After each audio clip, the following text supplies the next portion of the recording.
సొంతిల్లు అనేది ఒక కళ. ఏందో ఎంత ప్రయత్నించినా కొంతమందికి సొంతిల్లు అనేది అవరదు. అందుకే చెప్తూ ఉంటారు పెద్దలు, పెళ్లి చేసి చూడు, ఇల్లు కట్టి చూడు అని. కొంతమందికి చాలా ఈజీగానే వస్తది. బట్ కొంతమందికి ఎన్ని ప్రయత్నాలు చేసినా ఆ సొంతింటి కళ అనేది కలగానే మిగిలిపోతూ ఉంటుంది. ఎందువల్లంటారు? ఎందువల్ల అంటే మనం చాలా కారణాలు తీసుకోవచ్చు దీంట్లో. ఒకటి, వాళ్ళకి సమయం ఇంకా సందర్భపడలేదని అర్థం. ఎందుకంటే జాతక పరంగా ఎవరికైనా ఏదైనా జరగాలి అంటే వాళ్ళ జాతకాల్లో యోగాలు అంటారన్నమాట. సో గృహ యోగం అని అంటాం, వివాహ యోగం.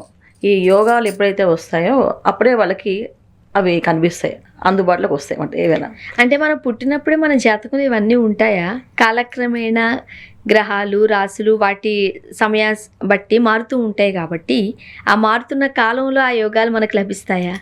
ఖచ్చితంగా. ఎందుకంటే మనం కర్మ సిద్ధాంతాన్ని నమ్ముతాం కనుక ప్రతి ఒక్క విషయం కొన్న పూర్వజన్మ సుకృతం, పూర్వజన్మ కర్మ ఏదైతే పాపపుణ్యాలు ఉన్నాయో దాని ఆధారం బట్టి జీవితం అనేది ఏర్పడుతుంది మనుషులకి.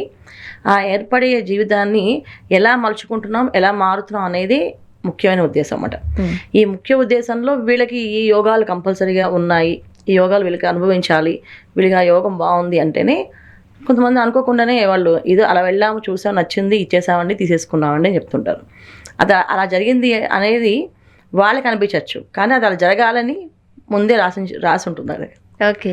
సో అందువల్ల జరుగుతుంది.